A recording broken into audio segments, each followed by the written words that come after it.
Ahora me toca presentar a Daniel Humm y a Will Guidara.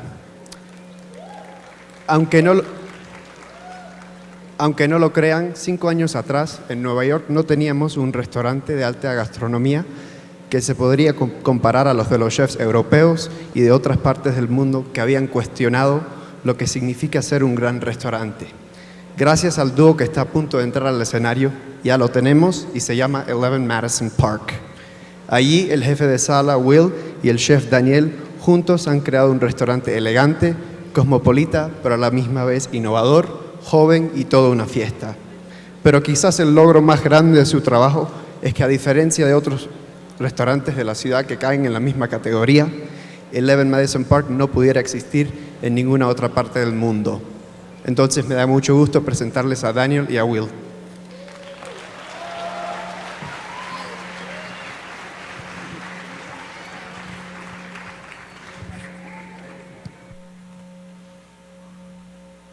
Mexico City. Hey, we're so excited to be here. This is our first time in Mexico, and it's only been 24 hours. And the last 24 hours have just been incredible. We had incredible food, we met incredible people, and we had some incredible margaritas as well. We feel very honored to present here today and to tell us about 11 Madison. We're from New York. This is Will. He's the dining room guy. And I'm Daniel. I'm the chef.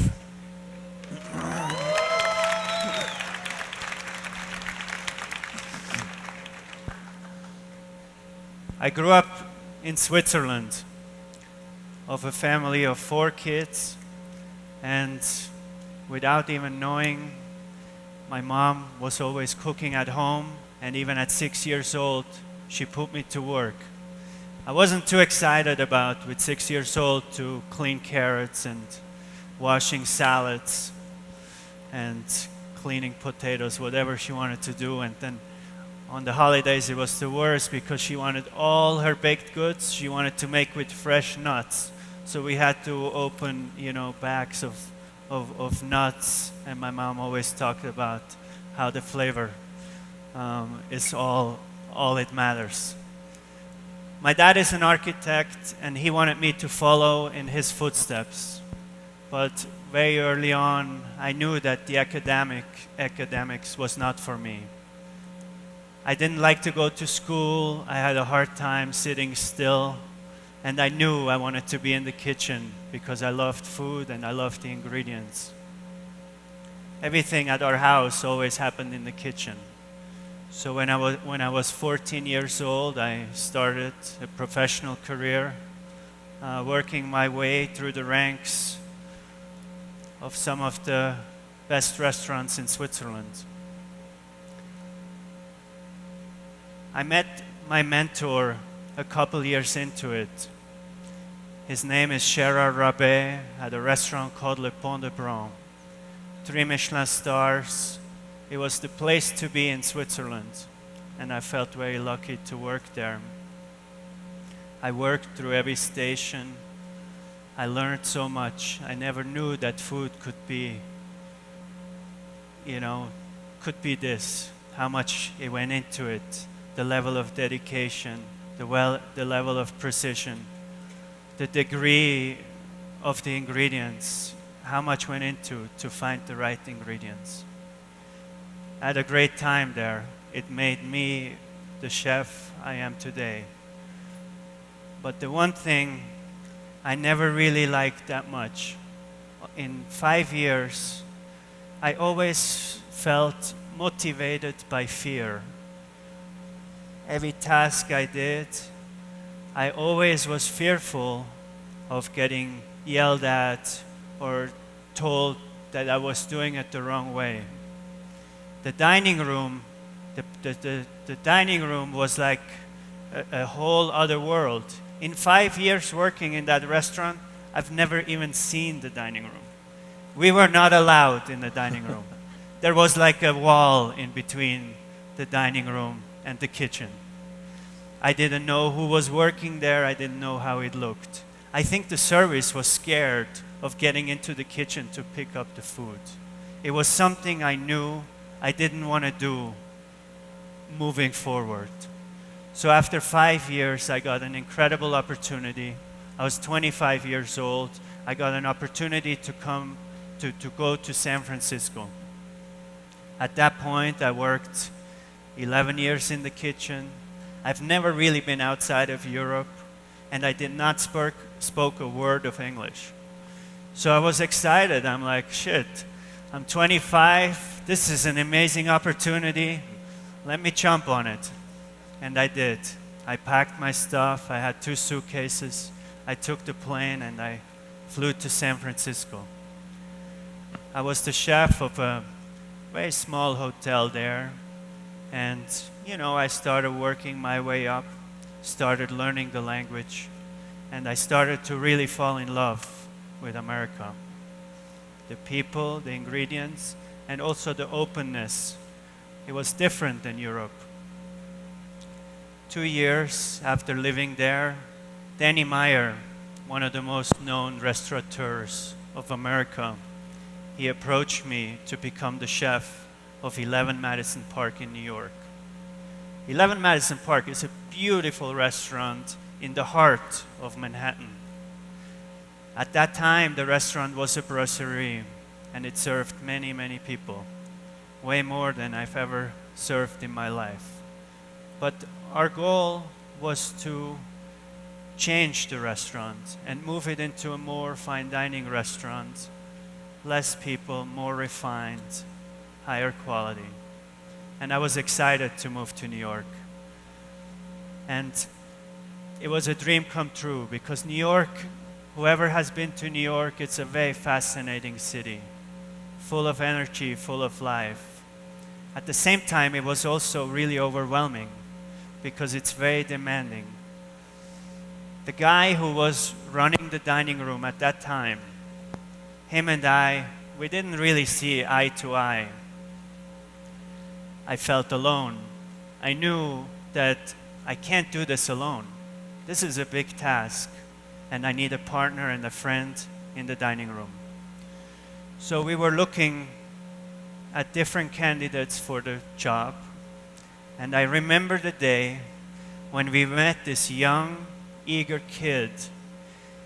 He was skinnier than now and less gray hair, but his name is Will. So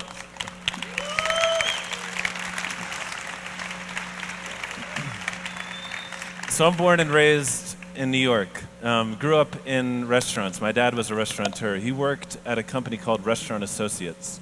Back in the day, Restaurant Associates was the group that had all of the big-time restaurants in New York, the Four Seasons, Windows on the World, the Rainbow Room, to name a few. And it was all I ever knew. I would go to work with them on the weekends, and in spite of the fact that everyone in my entire family, especially my mother, said, please do not go into the restaurant business. It was kind of all that I wanted. And inevitably, I made the decision to do it. And so growing up, I worked in a lot of great restaurants in the States. I went to the hotel school at Cornell University, finished that, went to Spain and studied there for a little bit, and then ultimately came back to New York and started working for Danny Meyer. I worked with him for about 7 years. And honestly, the entire time, I wanted nothing to do with fine dining. For me, it's so important to have fun when you're at work. Anyone who does this, we work all the time, and having fun doing what we do is so important. And I always associated fine dining with being very stuffy. And the tension that always existed in fine dining restaurants was such that the relationship between the dining room guy and the chef was always very tense. There was always this struggle between the people cooking the food and the people serving the food. And to his point, that's right. The servers would be scared of going into the kitchen.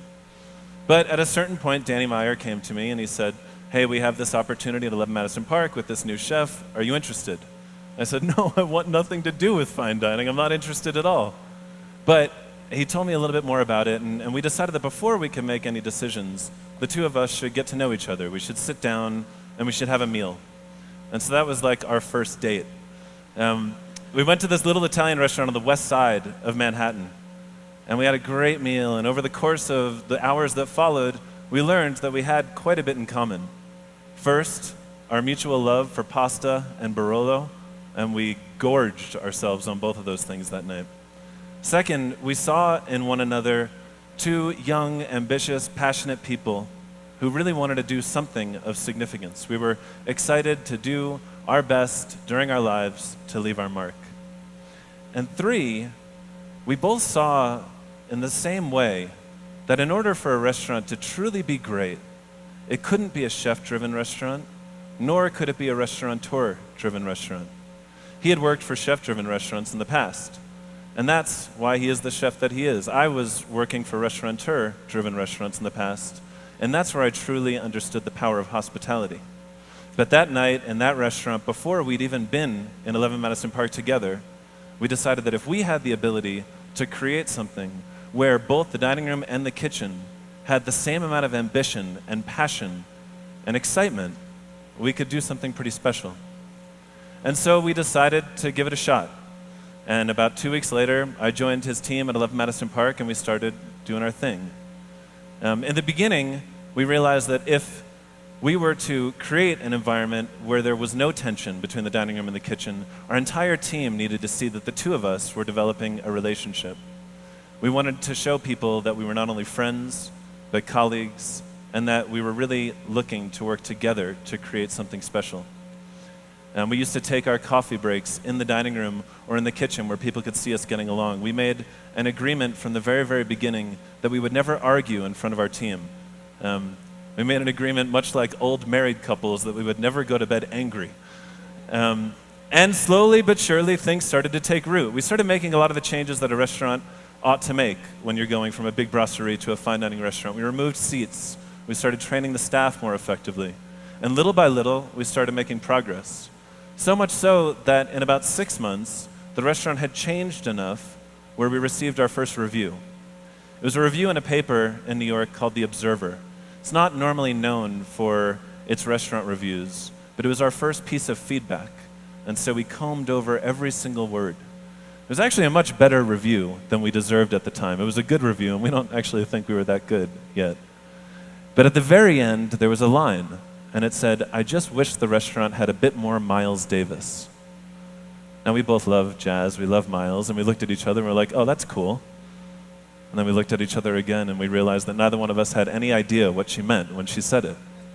So we spent a bunch of time and we read everything that we could find about Miles Davis, and we came up with a list of 11 words that we found most commonly used to describe him. See, that critic, without even knowing it, had given us a gift.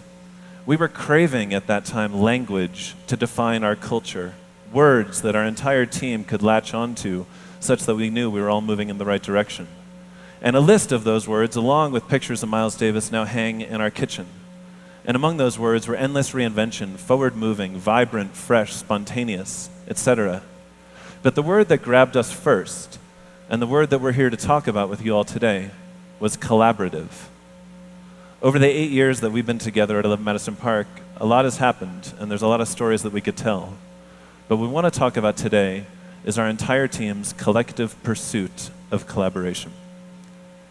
Up to that point, all of our inspiration came from other restaurants that we admired and that we loved. We would travel around the world to go see them, and we would want to check out what were they doing that made them so special. At first, I remember one day we were in France at one of the great restaurants, and there was a restaurant that had a cheese cart, and it had 60 different cheeses on the cart from all over the world. And we're like, wow, if we want to get to the top, we need to have a cheese cart with 60 different cheeses. On other visits to restaurants, I remember we would always turn around the plates and see what brand of plates they were using. We would look at the silverware and see, what kind of silverware they were using. Over time, we upgraded all of our stuff to the brands we liked the most because we felt to get to the top, that's what we had to do. One visit, I remember we went to a restaurant that we looked at uniforms, and the women were wearing suits. The women looked like men, and we felt like if we want to get to the top, our women need to look like men too. But then the story with Miles Davis came, and all of a sudden we started to realize, wow, if we find inspiration in a jazz musician, we can find inspiration in many other things. And in fact, we had to if we wanted to have our own point of view.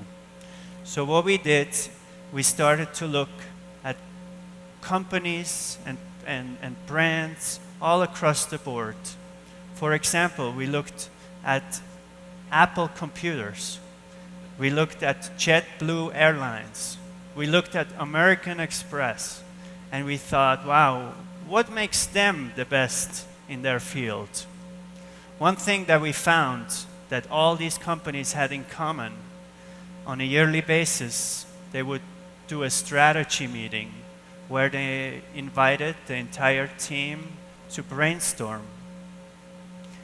In that year, in January, we closed the restaurant for a week, and we decided for that week, we're going to act like a big company. We got our entire team together.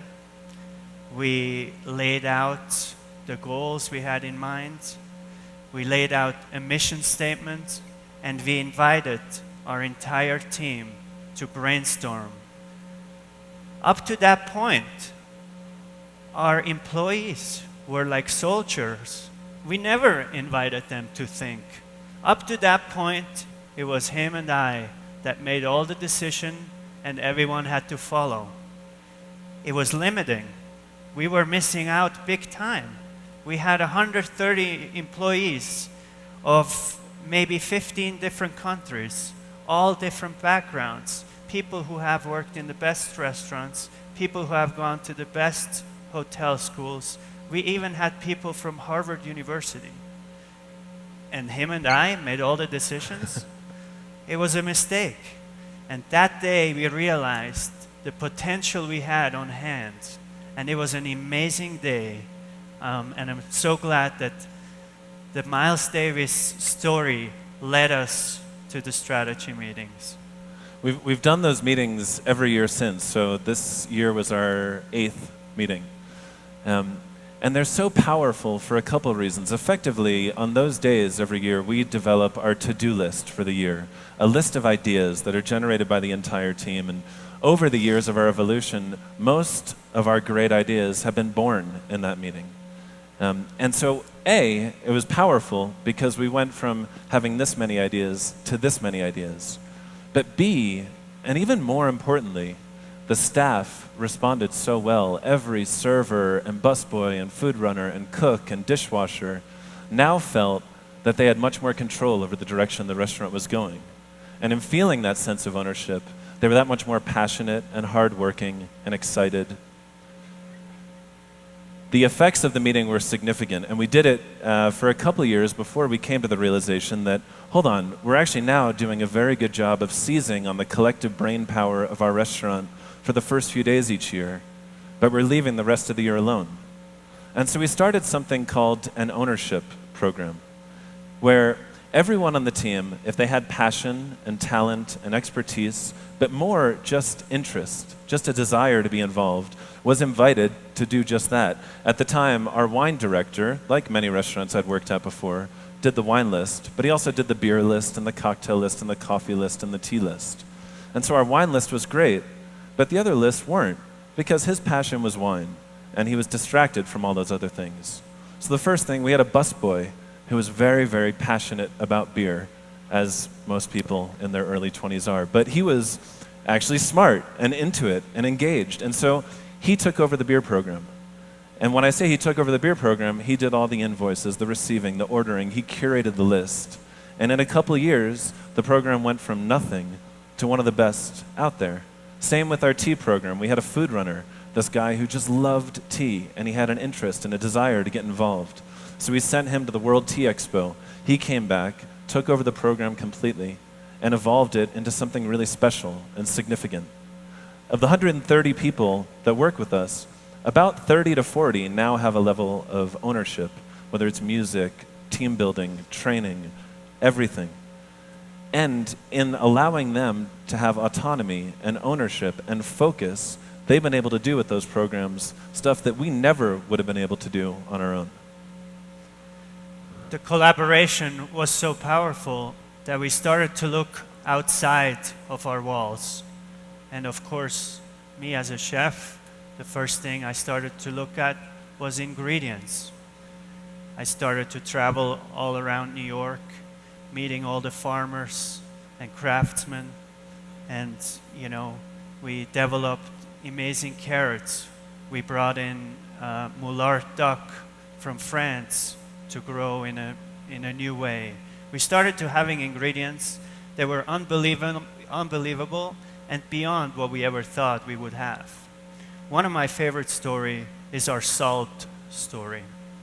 One weekend I was out in Long Island with my wife and my 2 kids, and we're just hanging around, and Amagansett is this really picturesque town it's a beach town. And we went to a gift shop, and in that gift shop I saw this little bag of sea salt. And up to that point we have used salt from all over the world, mostly from France. And so I was so excited to find the sea salt right 1 hour from our restaurant. I went out of the gift shop. I opened the bag, I tasted it. It had the texture of fleur de sel, but it tasted like Long Island. Like when you take a swim in Long Island in the Atlantic Ocean, the taste you have in your mouth was the taste of that salt. I was super excited. I ran back into the gift shop and I asked the woman, I said, who makes this salt? So she gave me the name of the guy. His name is Steve from Amagansett Sea Salt. I was excited to go back home on Monday, and the first thing I did, I called him up. I said, hey Steve, this is Daniel Humm from 11 Madison Park. I tasted your salt and I want to have it for my restaurant. He was floored by the fact that I called him and that I liked his product. He said, well, how much salt would you need? I said, well, we use about 20 pounds of salt a week. It got real quiet on the other side of the line. And I said, hey Steve, are you still there? He's like, yeah, but I think we have a problem. We only produce 2 pounds of salt a week, and that's never enough for you guys. But in my mind, I was thinking, well, there is a lot of seawater out there, so there's no shortage. There's got to be a way to produce more salt. What I decided, I took some of my staff together, and on the next weekend we went out to go visit him. I wanted to meet this guy and I wanted to see the process and how it's done. We became friends and he saw how serious we were. And in the period of 2 years, slowly by slowly, piece by piece, we got more salt and more salt. We started to invest in his company. We started to send our staff out there to collect seawater to get more salt. After 2 years, we have all Amagansett sea salt in our restaurant. While everyone in New York uses still salt from all over the world. But here we are, we have this one special product that is special to the place. When that happened,